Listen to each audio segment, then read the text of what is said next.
জামালপুর জেলা ছাত্র অধিকার পরিষদের চতুর্থতম কমিটিতে সাধারণ সম্পাদক পদে প্রার্থিতা ঘোষণা করেছেন মোহাম্মদ শাকিল হাসান। জামালপুর প্রতিনিধির তথ্যচিত্রে দেখুন বিস্তারিত। মঙ্গলবার দুপুরে সরকারি আশেক মাহমুদ কলেজের সামনে সাংবাদিক সম্মেলনে এ প্রার্থিতা ঘোষণা করা হয়।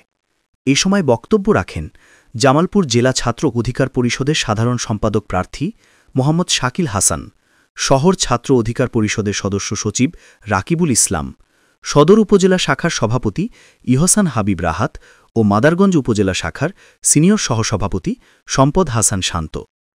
জামালপুর ছাত্র অধিকার পরিষদের সাধারণ সম্পাদক প্রার্থী শাকিল হাসান বলেন, ছাত্র অধিকার পরিষদ সবসময় ছাত্রদের ন্যায্য দাবি আদায়ে সোচ্চার। শিক্ষার্থীদের অধিকার আদায়, দুর্নীতি ও অনিয়মের বিরুদ্ধে আন্দোলন এবং শিক্ষার মানোন্নয়নে কাজের সর্বদা সচেষ্ট থাকবে জামালপুর ছাত্র অধিকার পরিষদ। আমরা কোটা আন্দোলনেও সক্রিয় ভূমিকা পালন করেছি। আমরা বিশ্বাস করি তৃণমূলের কথা শুনেই কেন্দ্রীয় কার্যনির্বাহী কমিটির নেতৃবৃন্দ সঠিক সিদ্ধান্ত নেবেন। বাংলাদেশ ছাত্র অধিকার পরিষদ, আপনারা জানেন, আমাদের ছাত্র সংগঠন 2018 সাল থেকে শিক্ষার্থীদের অধিকার আদায়ে রাজপথে অঙ্গীকারবদ্ধ।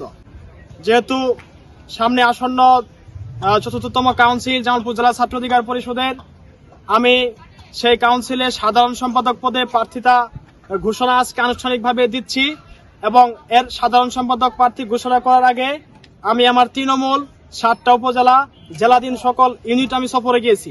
তৃণমূলের মতামতের উপর ভিত্তি করে আজকে আমি এই প্রেস ব্রিফিং আপনাদের সাথে বসছি এবং আমি কেন্দ্রীয় ছাত্র অধিকার পরিষদকে বলতে চাই, আপনারা যদি তৃণমূলের ম্যাগনেট নিয়ে কাজ করেন তাহলে হয়তোবা জামালপুর থেকে তৃণমূলের নেতৃত্ব তৈরি হবে, আর যদি আপনারা সেই ঢাকাতে বসে কমিটি করেন তাহলে হয়তোবা আগের মতো পকেট কমিটি হতে পারে।